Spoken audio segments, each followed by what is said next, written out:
And hello, and welcome to the Blind Tag Wrestling Podcast, AEW Dynamite review and reaction for Wednesday, May 12th, 2021. I'm your host, John Hawkins, and joined as always by, well, you know her. She's the keeper of the keys and the warden of all blocks. She's the hugger of all trees and don't need no stinking rocks. She really doesn't care about former wrestlers that are, now motion picture stars. She's the bull of the woods, like Dusty, if you will. Throwing shade like Gage, cause this shit's murder, death, and kill. Watch Vice tomorrow night. I'm telling you right now, she loves you motherfuckers. You watch Vice. I'm just saying watch Vice. She's Raja. Hello. What's up, Raja? Nothing much. Just sitting over here thinking about all my fans and the reason I do this. I love you motherfuckers. Are you homies in Cell Block? Yeah. Cell Block Hampton? Eastern Block. Yeah. Eastern Block. Do you remember? That's what I do it for. Can you do the whole Nick Gage intro? Oh, no. I as many times as you've heard it. No. I don't retain that kind of You've thing. even heard it live. And you can't do it. No. I've also heard David Starr's live, and I couldn't do that. Yeah, well, that some of them don't hold up very well, do they? No. Isn't that crazy? We were such a David Starr mark. I still have his shirt. Yeah. Yeah. He was really nice to you. He was. Oh. I bet Nick Gage would be nice to me, too, though. I bet he would. Probably be nicer. Nick Gage was really nice to me. I'm sure. He was super. You look like one of his gang. Yeah, he's super nice to me. We did a lot of hugging during those GCW shows, so a lot of good stuff. But what a Dynamite! Oh my goodness. Oh my goodness. Just what a Dynamite. We knew it was going to be ridiculous and huge, but we weren't even prepared. Yeah, I mean, it looked like it was going to be huge. It got stuck on the top rope during the dives. But we were not fully prepared for what happened. No, we were not. We ain't going to be sitting down tomorrow. It was from start to finish. There was no chill. No. Absolutely no chill. No, there really wasn't. And about halfway through, we actually had to hit pause. We had to take a $5.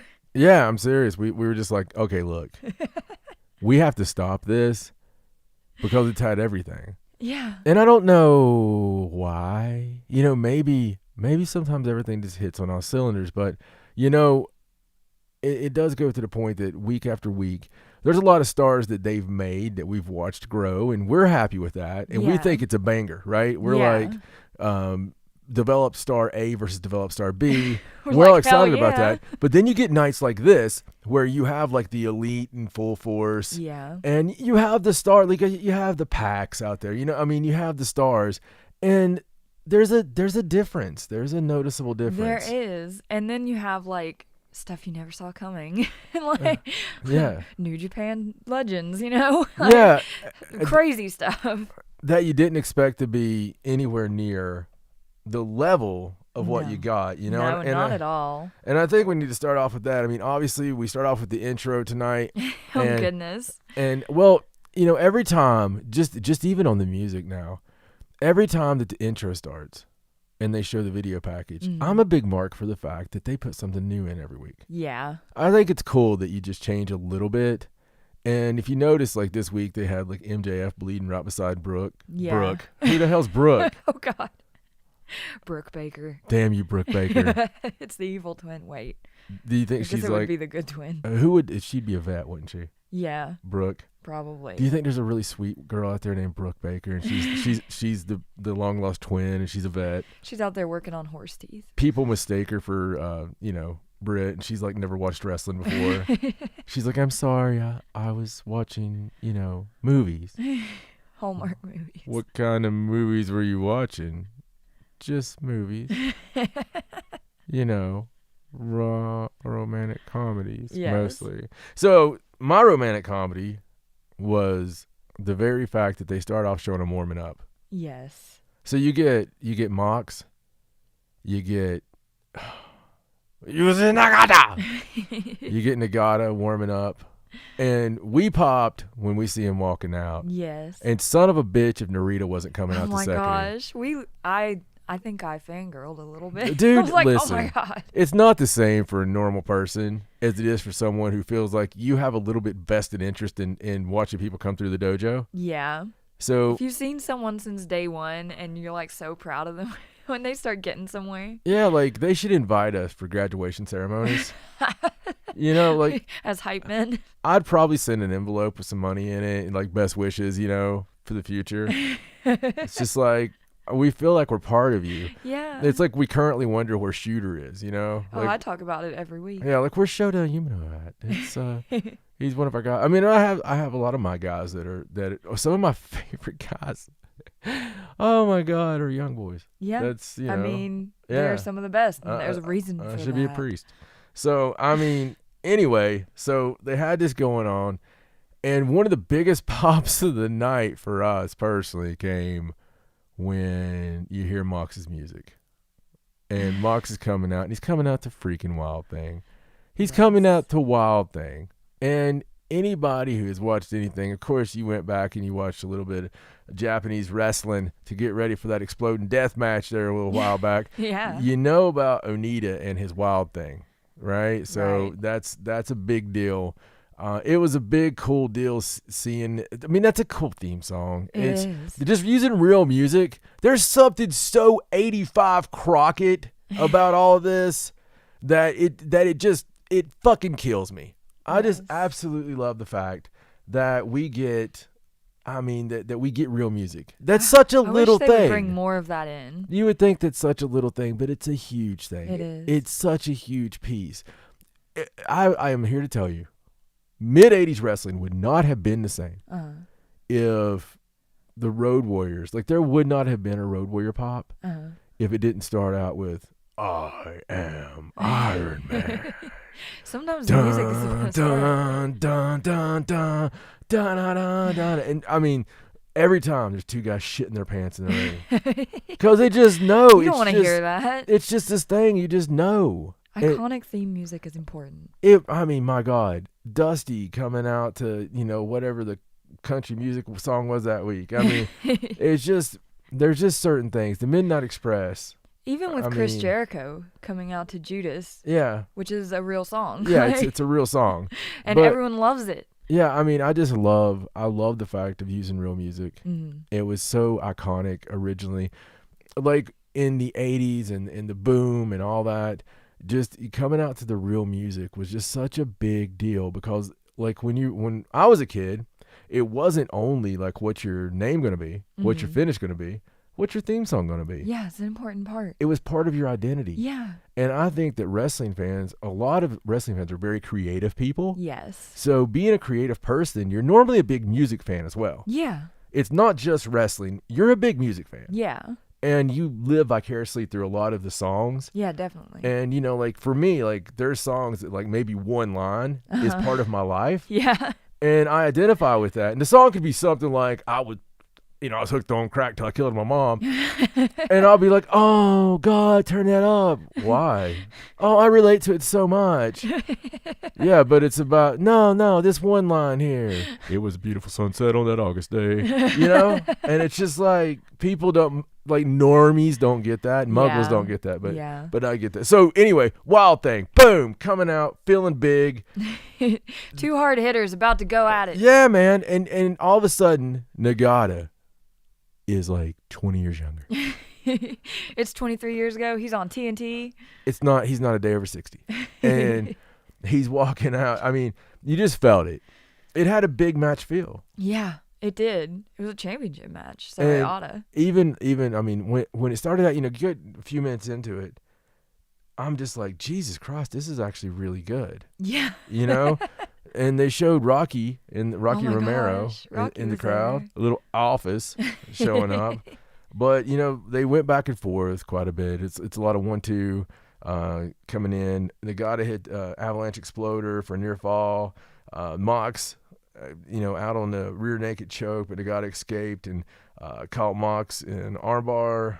We saw the whites of the eyes. Yeah. We almost went full Scorpio. Almost. But Mox made it to the ropes. Mox made it to the ropes.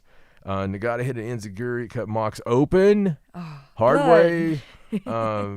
And, you know. We're setting the wrestling world back, folks. Yeah, once again. 30 years. More like 23 years. But Mox countered with a sliding lariat and a choke. In the end, Mox hit Nagata with a few knees, and then the Paradigm Death Rider Paradigm Shift for the Pizen. And after the match, the coolest thing of it all, it was a hell of a match. It was, regardless of who the two athletes were, it was a solid 3 stars. Okay. Yeah. Provided that it's Yuji Nagata, provided they've only worked once in a tag, you have to go 4. Yeah. Because of the factors. Definitely, yeah. And getting the crowd into it on a cold match. Oh my goodness. There was even a back and forth Moxley Nagata chant, like Japan style. Very, very pro Japan crowd. I loved it. Man, they were even singing Nagata's theme song. I was here for it. It was weird. It was weird. Everyone in that crowd watches New Japan, or they watch the free Mox matches up until this point. Yeah, they watched the videos. The coolest thing ever, and this is something I love about pro wrestling. Mox bowing. First he signals for Narita. Yeah. Come in here and check on him. And he gets in there. Ren was being good. He was waiting until the guy moved. Of course he was. Mox was like, come on. There's still one country where people are respectful. Yeah. And that's it. There's one. Canada acts like it, but they're a bunch of assholes. So the whole thing is, man, he bows. And then he bows all the way down. And Nagata sees it. Nagata does the same. It was such a beautiful moment. And then the guy's like, get the fuck up. And then the forehead touch. Yeah, pushing on each other. Such a nice, respectful moment. They went back and pissed in the same pot, crossed the streams. It's all that good shit, man, that you do for your brothers. Oh, it was such a good opener. I loved it. It was great. The feels. And Mox is still the IWGP United States champion. He is. Who knows who will challenge him next? I mean, Lance Archer was out there in the crowd, but he's just everywhere nowadays. Yeah, I was just hoping Shingo came down. I had 2 hopes through the whole night. Shingo appears. I always hope Shingo shows up. Yes. I hope Shingo shows up when I get out of the shower in the mornings. I hope We're always looking for Shingo. Yeah, Shingo. I look under tables for Shingo. Funny thing is, this is a real funny story. So I was in New York City, and I was up there with Chase, and I stayed in the hotel with the New Japan crew. And I mean, listen, I was privileged. I was lucky. I felt like I would have never asked for such a privilege, okay, because I'm just not that guy. I'm not that friend. I don't bug you like that. But you wait for the offer. But Chase is my brother. I love him, and I would have went anyway to see the shows. But he's like, well, shit, man, you gonna go to all of them? well, yeah. And he's like, you can drive me from here to here, and I don't have to ride the bus. I was like, hell yeah, dude. So we go to the shows, and I got to, get the cool experience in all 3 towns. I believe it was, what was it, Boston? It was New York. Yeah, it was Boston, New York City, and of course ECW Arena. And in New York City, I stayed in a hotel with the boys, and some of the most surreal things ever happened during that time. I mean, walking back to the hotel with freaking Ibushi, and Ibushi still fucking believing in kayfabe and like pulling it over into the corner because he sold the damn injury all the way walking back to the hotel. Just dragging his leg. Because he's that awesome. But the best part for me happened when an elevator opened up, and out of all people in this fucking world, Tomohiro Ishii is just standing there. And he's just standing there, and it's just him, and it's me. I had to go back up to the room for something. Yes. And he's standing there, and I couldn't talk. And this never happens to me. This never happens to me. You got to understand, I've been in the locker room with everybody I idolized growing up with. Yeah. I've worked matches with people I idolized growing up with. Yeah. None of that ever happens to me, but sometimes you put people on somewhat of a pedestal. Yes. And I don't usually do that, but it's just their work, man. I just respect. It's respect. Japan it's not, put the magic back in it. It's not a mark out thing as much as, damn, I respect you. Yeah. And you just want to like show them everything that's inside you right there. You don't want to do the wrong thing. So I did the only thing I could. I gave the man nod. The man nod. I was like, I could have done anything at that moment instead. I just gave the. You think he knows what that means? Oh, well, he didn't fight me, so obviously it's the same in Japan as it is here. I didn't know if they had the Nobody man nod in smartened me Japan. up, like, hey, don't give the man nod. That means Whatever you do. That means come at me, bro, in Japanese. Like, go make me, bro! But, no, great match. And where did we go from there? After the opening match, we had a little interview with Ortiz, Sammy, and Jake Hager, the remaining members of the Inner Circle, apparently. Yeah, a little strange there. What happened to... listen, it's too early here for us to see the news story on this. Do you know what happened to Santana for real? No, I do not. Apparently, he was arrested for stabbing MJF with a fork. Keep talking about this. I'm going to see if I can find anything on that. Okay. We're live, folks. Well, basically, the interview was about them wanting a rematch with the Pinnacle because even though Chris Jericho's arm was mangled and even though Santana was allegedly arrested and detained for stabbing MJF in a match with no rules, they still want a rematch. And if they didn't grant them their rematch, then their later coronation would become a funeral. Oh, yes. That it would. That it would. They're really upset. They're like, this is never going to end between us. We hate you and your guts. Yeah, we kind of figured that it was actually a little bit reversed because it was like the beginning of the feud instead of the blow-off of the feud, which is fine. It's a great feud. But that got us to our next little deal, and that was Cody Rhodes. I'm just going to let you take this one. So Cody came out and did the big double or nothing announcement we've been waiting for, and he comes out looking all so fine. Oh, as always. And listen, it was amazing. You can never get.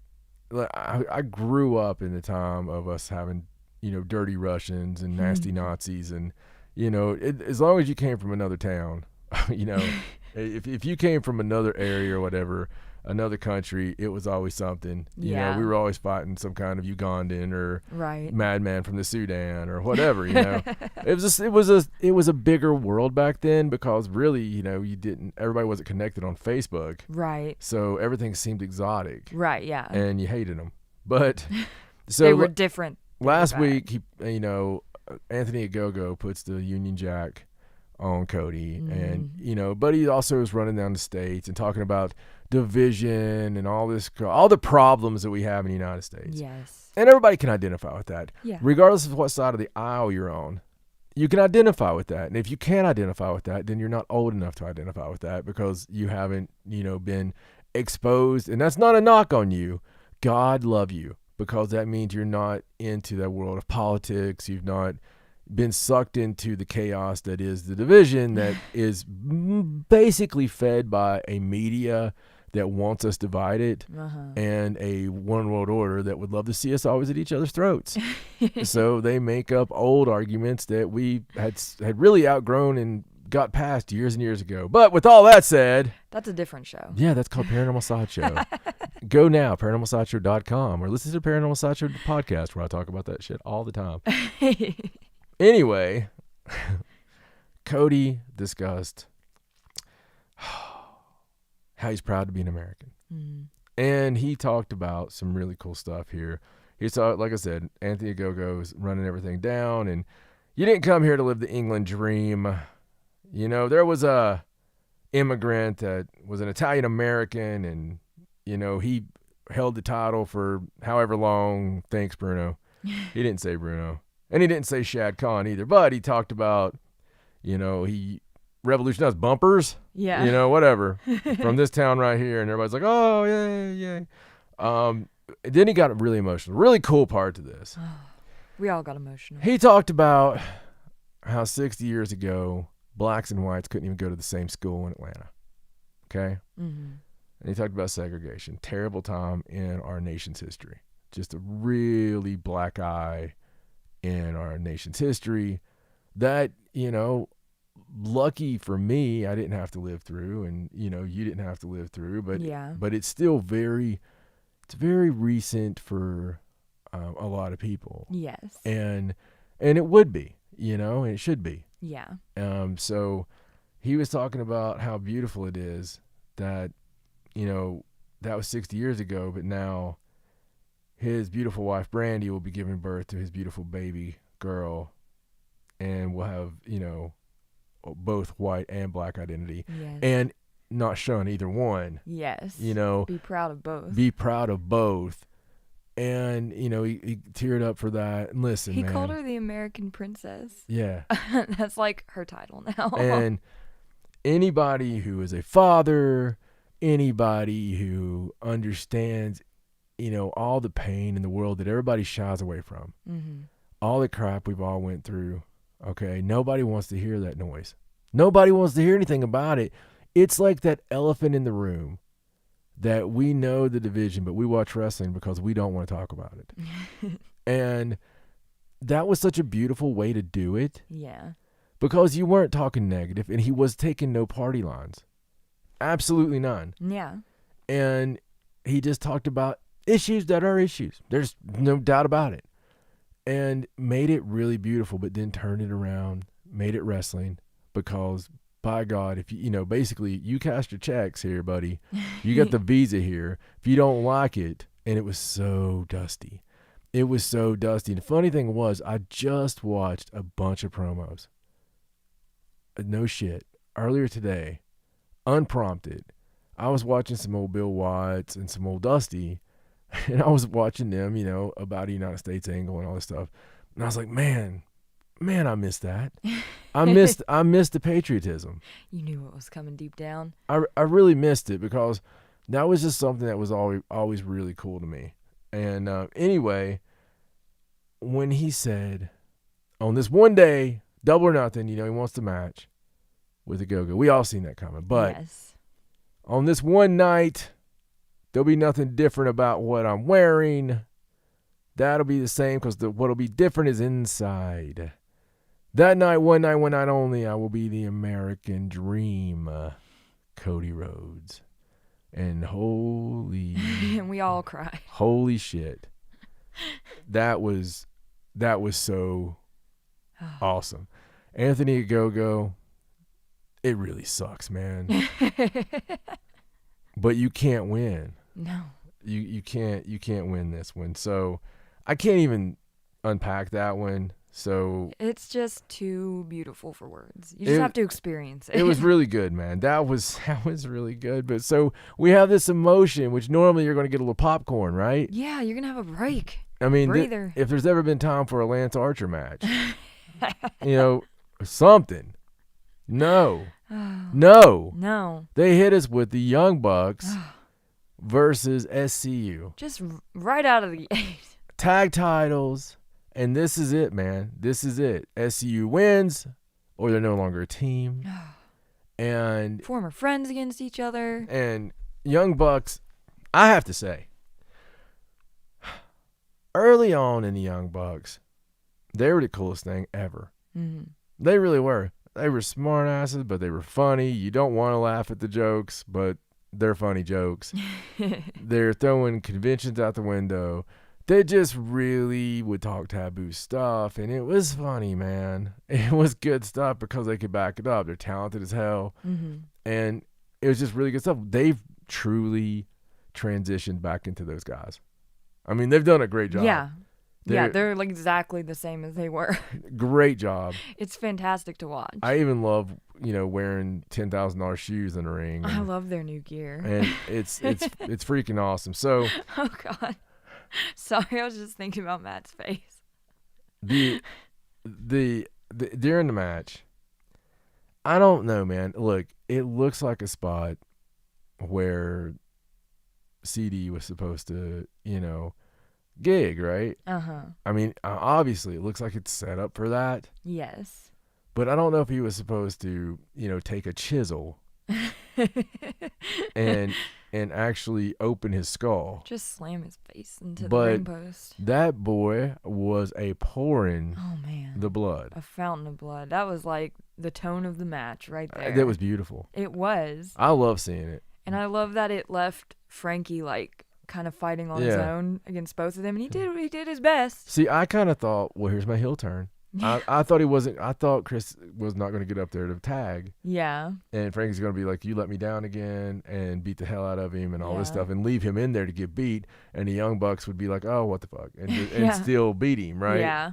And that was the booking in my head. Instead, we got a visual pin from Frankie Kazarian when the ref was distracted. Right. Like, they should have won at that moment. Right. But no cigar. Yeah.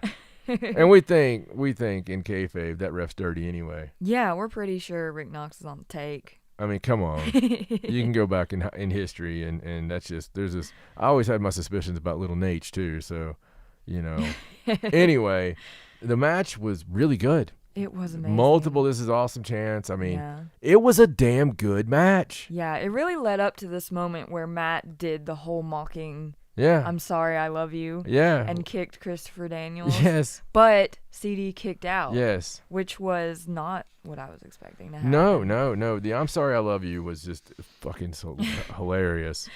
And then basically, CD went for that BME. Yes. He lost so much blood at that point. Yeah. He fell, but he got back up there and did it anyway. Yeah. Like the man he is. But then Nick broke it up. So. Which I'm pretty confident that was planned. Like missing getting up the ropes. Well, either way, it looked fantastic. No, I know. I'm putting it over more. Yeah.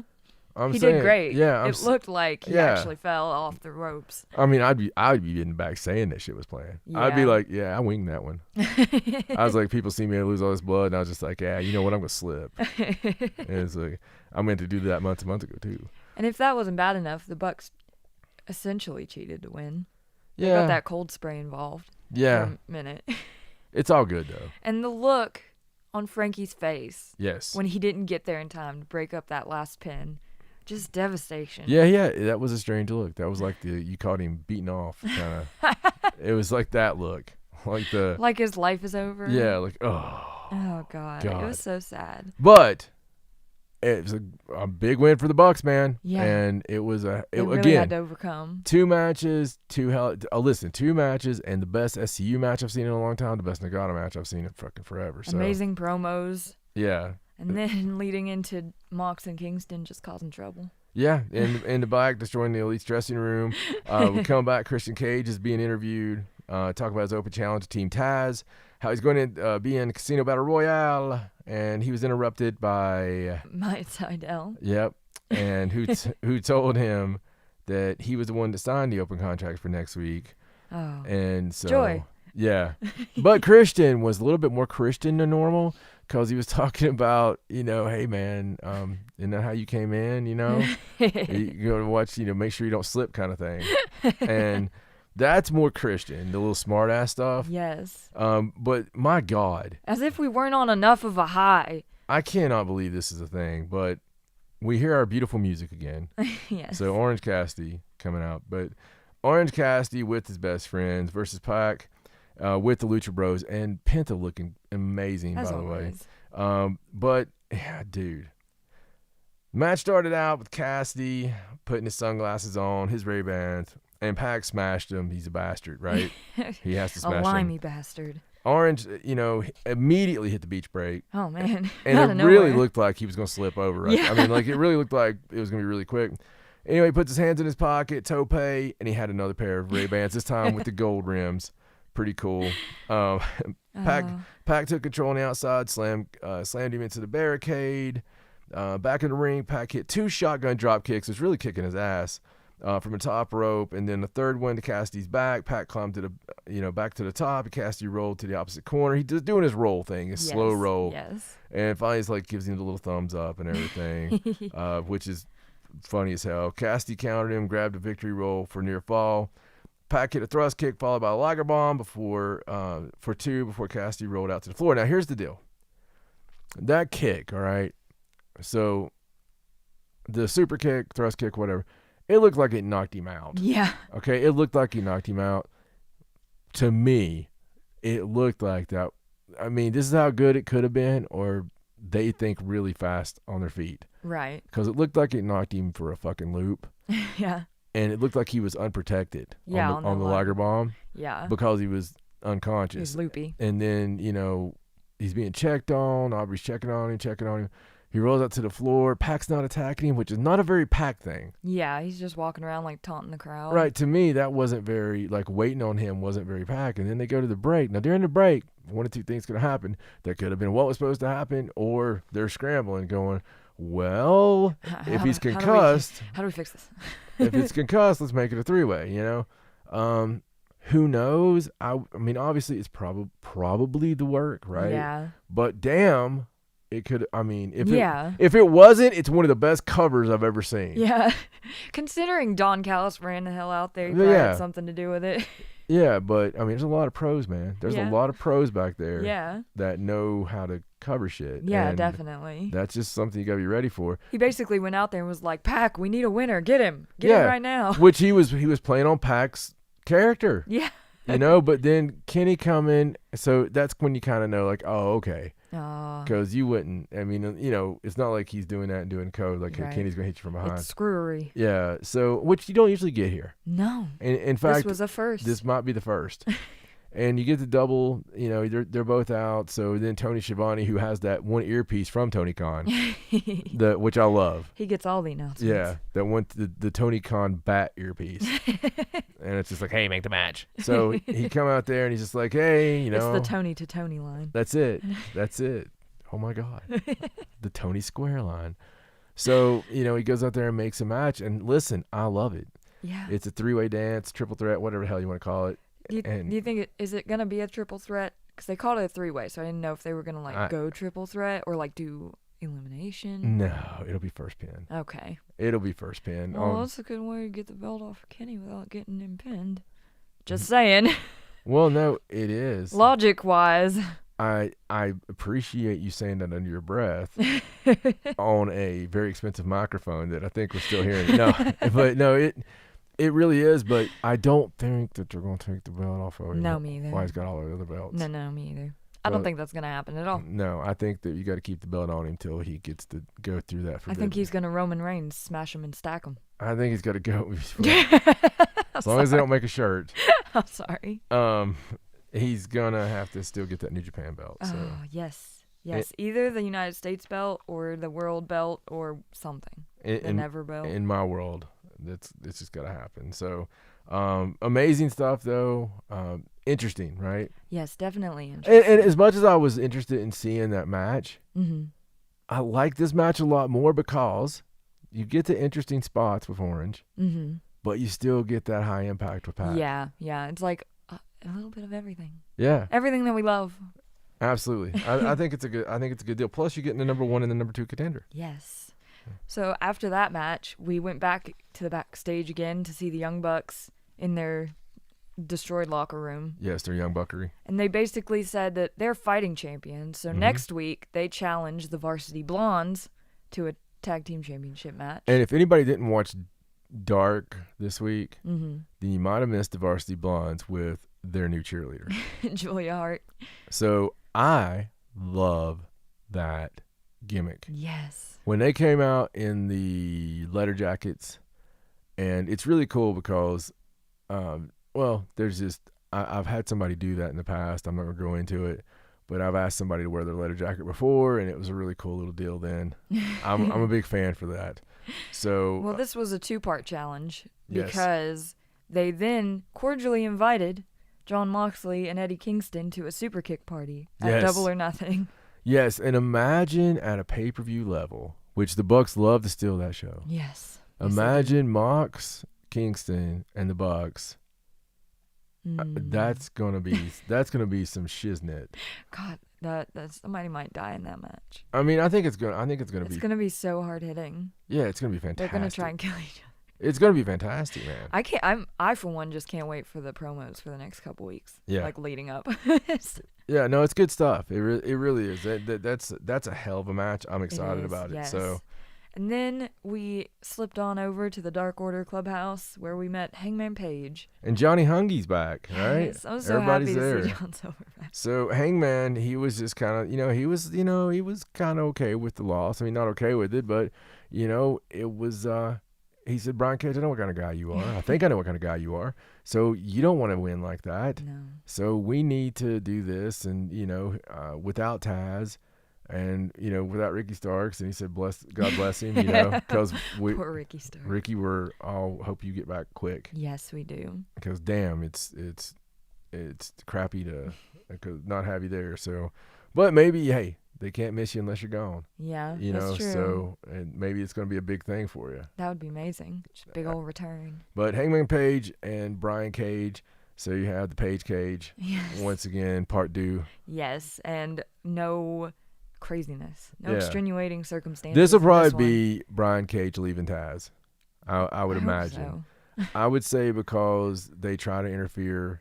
Cage does something to, knock them off.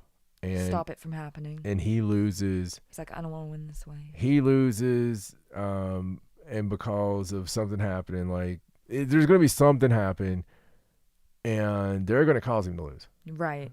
And Hangman's going to win. He's going to be walking to the back. This is my prediction. They're going to beat him down. Hangman comes back. And saves him. And sets up a hell of a tag team. Ooh, the Page Cage tag team. Yeah. Pages and Cages. Does this mean he has to give back the FTW title, or is like Powerhouse Hobbs going to have to take it off him? Maybe. I don't know. Do you think he'll relinquish it? Maybe they'll put it back in the case it needs to be in. Because we didn't need it to start with. So it hasn't really done anything. It hasn't meant nothing yet. Yeah, I know. It would have to really mean something. It can only mean something if you make it mean something. Him stealing it from Taz would make it mean something. Yeah, it's just throwing it in a river or something. I mean, it's just not. Along with every piece of orange gear ever created. Yeah, it's just, whatever. So following that, we had the coronation of the Pinnacle. Yes, with King Maxwell Jacob Friedman. Hell of a segment. This one, I'm worried now anytime there's a gimmick involved. Yeah. I was worried they were going to turn that shit on. It was going to, like, fizzle. You know what I mean? Like, really, truly. You're like, oh, no. I hope please they work. I hope they check the pressure in that. Basically, man, this was really cool. This was very Horseman-esque. Yes. Because they all came, dressed up with some ladies. I don't know if they were, like, from a escort service or... They were the most beautiful ladies in Jacksonville. Yeah, they're not. Show some respect. I've been to Jacksonville recently, and they are some ladies from Jacksonville. Uh-huh. So, anyway... MJF was wearing a crown, and they said, thanks to AEW, they were ranked number 1 last week, and, thanks to them. And also it broke a record in TSN in Canada, thanks to Sean Spears. Yeah. And, so, and of course, who knows, right? Couldn't have had anything to do with Chris Jericho. No, of course not. Of course not. MJF then asked the crowd if they wanted to see a rematch, and they were, chanting rematch. Yes, they're very pro rematch. Yeah, he said, no, I'm not going to give you one of those. And Tully cut a great Tully promo. I thought he did a hell of a job. Yes. And he presented them all he was very much playing J.J. Dillon. He gave them all, I want to think he gave them presidential Rolexes. Just, they didn't show them. It could have been swatches, but, it was just... In my head, it was the presidential edition. Oh. They were paying, $30,000 or $50,000 a piece or whatever for the watches. Yeah. But then this loud, annoying horn started, and it was Ortiz, Sammy, and Jake Hager. They rolled up in fucking, oh my god, and they had some contraption build up, and it had a little bit of the bubbly on the side, and it was supposed to be blowing champagne, I suppose. I don't know. The cool thing about it is MJF, they all got smashed. It was hilarious. I mean, it was a really funny segment. Yeah, the flipping and sliding. They played it up to a T. FTR was the funniest. Yeah, they usually are. But they all got killed with the water, the champagne, whatever. A little bit of the bubbly. And it was some fun stuff. So MJF gets the stick, and he's like, "All right, you want your rematch? You got your rematch, and it's going to be the match you had a year ago, Stadium Stampede." And there's been a lot of talk about that recently. Like, there's been a lot of people miss it, Like, yeah. When are you guys going to do that again? But he's like, look, no comedy. Yeah, it's not going to be funny. He's like, here's the deal. If you want a rematch, it's going to be Stadium Stampede. But when we win, Inner Circle has to break up forever. Yes. He basically said, take it or leave it. If you want your rematch, that's my stipulations. So obviously it's wrestling, folks. It wouldn't have been mentioned if they weren't going to do it. Yeah. So we're going to get a Stadium Stampede at Double or Nothing, and the stip is going to be Inner Circle breaks up. Yeah. So I don't know, man. It's going to be, that will be a spectacle. It's going to be great. Yeah. Knowing those two teams and all those wrestlers in that big old stadium. Yeah. It's going to be fun. It's going to be a good time regardless of what it's like. Yeah, it's going to be really cool. But, this is going to be a full capacity crowd. Yeah. And yeah, so I hope they're cool with not having that match in the arena. Yeah. That's going to be an interesting dynamic. Last time this was born out of the pandemic. Yes. So it didn't matter. It replaced Blood and Guts. Yeah, it didn't matter. But now, being like it is, it'd be interesting. Yeah, it's going to be cool to see what they do with that. I think they have to come back in. My prediction is that ends in the ring. Oh yeah, it would have to. I think that in front of all the fans. I think they fight out there. I think they have some viciousness. They have some craziness. Right. I think these have some really big high spots. Mm-hmm. And it works its way back into the arena. Mm-hmm. So they come up from behind the fans, through the fans. You know what I mean? Yeah, that'd be great. And I think truly that's the only way to do it. Knowing Tony Khan and how he likes things being in the ring, Mm-hmm. I bet that it ends in the ring with MJF and Chris. Oh, that would be just beautiful, poetic justice. Yeah, and Chris has to win this. Yeah. There's no way the inner circle's breaking up. I think this has to be one. I say that, but I also said there's no way Kota Ibushi's losing the IWGP World Heavyweight Championship. So that's true. You never know. It is pro wrestling, and they like to surprise us. Yes. So then we had an absolutely beautiful interview with Britt Baker. She's just amazing. Yeah. Why don't you cover this one? Well, they were talking about her championship match with Shida coming up at Double or Nothing, obviously. And she made this whole metaphor that I loved about how basically the AEW women's division has been on life support because of the pandemic, which was Shida keeping it alive. And she's done a great job. But Britt is the face and the heart and the soul and the role model of the women's division. And she gives it a pulse. And when you need a pulse, you don't need life support anymore. So once she beats Shida at Double or Nothing, it's going to survive without her. Absolutely. And I love that. It was fantastic. She's just so good. She's come so far. Hey, you owned a t-shirt. I mean, you're a fan. And it's amazing that Shida kind of birthed this by breaking her face. Yeah, no, it was fantastic. Yes, Shida really started her demise. And yeah, she's going to go down because of it. We knew it. Yeah. I remember watching that match. And I think you'll remember this. Mm-hmm. When Britt got busted the fuck open and smiled at the damn camera. Yeah. I told you. Yeah. I was like, bitch, is over. Yeah. You're like, oh, wow. Yeah. Something has been created. Well, that was like, I had respect for her when she, when I watched her butcher that first promo she did. Yeah. And then she came back out bravely Mm-hmm. the next week as a heel. Yeah, she didn't hide it. And she owned that shit. Mm-hmm. And when I saw that and I saw her in person, I was just like, this is great. Yeah. This is really good stuff. Definitely. So, she's done nothing but impress and grow and develop through this whole time. Yeah. And you talk about a most improved. Oh, yeah. That gets overlooked. MVP for sure. She totally is the most improved pro wrestler in a year's time. Yes. That I may have ever seen as far as a total package with your in-ring work and your character work and all that. I mean, she has made herself legit like one of the top women in the world. She consistently impresses and goes above and beyond where she was. And I don't know how she keeps doing that. She has made it be Adam Cole has become that's Britt Baker's boyfriend. Yeah. You know what I'm saying? Basically, it's reversed now. I mean, it's at least equal. Yeah, definitely. It's and which is really cool because that's usually not the way. Yeah. So after this, we had a quick match between Thunder Rosa and Jasmine Allure. Thunder Rosa beat the shit out of her. Like I've she does. I've watched Rosa on Elevation and on Dark, and she's always so nice with the girls. It's kind of like a trainee kind of thing. Like, that's it, Skipper. It's all good. Oh, it's okay. Did you screw that up? It's fine. Come hug on Rosa. And then she gets on Dynamite. Yeah, she's like, we're on Dynamite, bitch. Sorry. Did you see how Jasmine's ass wasn't in the right place? Right before she did her finish, and she like jerked her fucking. Yeah. I mean, dude. She's mean. That was and great. Scary. That was about as great as watching Chucky on Dark do my Awful Waffle. We always love seeing an Awful favorite Waffle. move in the world. But maybe she just watched that Brit interview and she was like super pissed. Yeah, just because she hates her. I'm telling you, man, she's one of those girls that kayfabe doesn't exist. Like when she sees that stuff, because I've been in the locker room with those folks. I've done promos before, because when you're doing promos, you got like 5 or 6 guys lined up, and of course, if you're going to be like main event, you got the next guy watching you do your promo about them. Right. And I have had guys, as I'm doing the promo, get super pissed. Like, it's like, oh, come on, dude.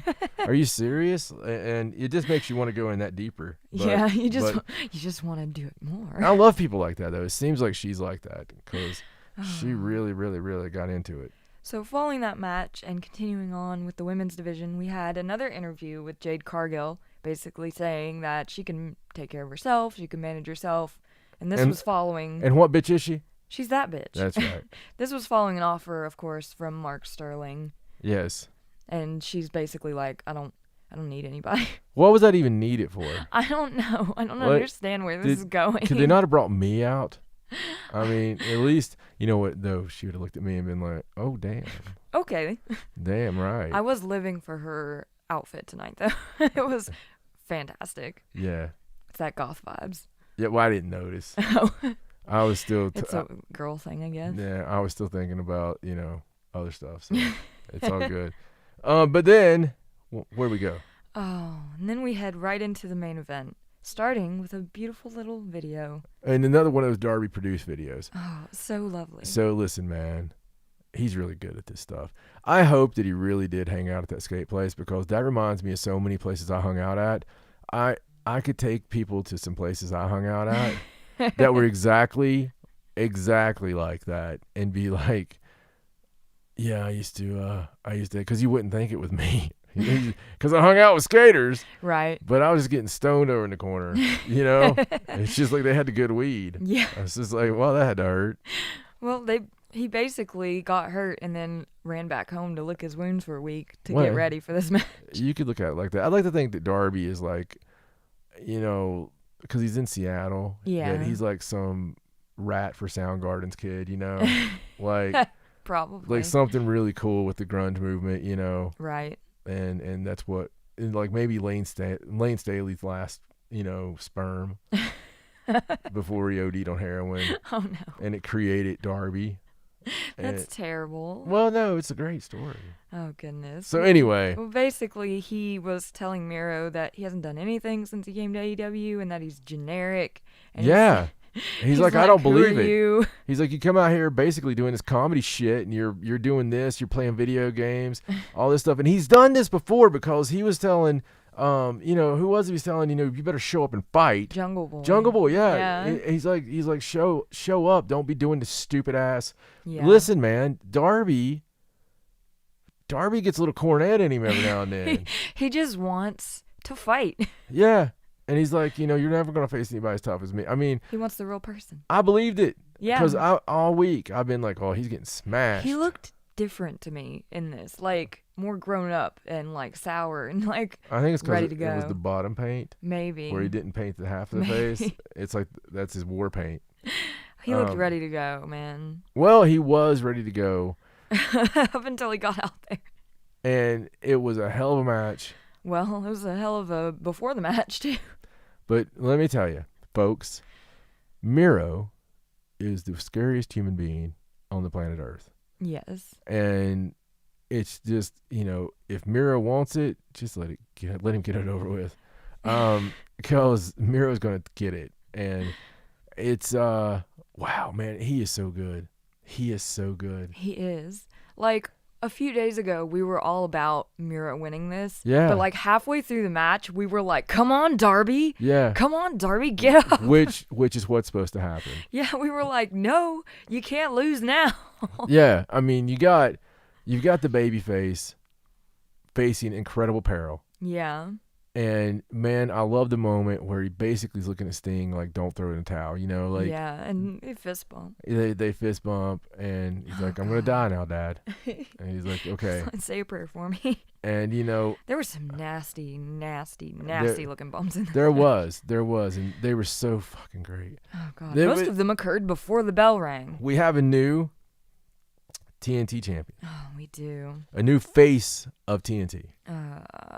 Yes. And I'm happy about it, but I'm also not happy about it. Well, no, at the same time. I think it's cool though because listen, the Dark Order came out to save Darby. Yes, at and the Sting. end. And the cool thing about that is if you put all this in perspective, we still don't have the leader for Dark Order. It's not Hangman. Hangman's not a leader. No. He's just not. He's not even in the Dark Order. He's a guy that should be on his own. He should ride his horse away sad every week. Like I know everybody wants to be happy and stuff, but was he ever really happy? No. He's that Bruce Banner. I just want to see him with his sack over his shoulder every week. Dun dun dun dun. Dun dun dun dun. You know. Even if he wins. Yeah. It's like, I'm gonna go back now. I gotta go to another town. I'm gonna take my horse. My horse is actually gonna I meet. hope he rides the horse in between towns. No. The horse meets him there. The horse has friends.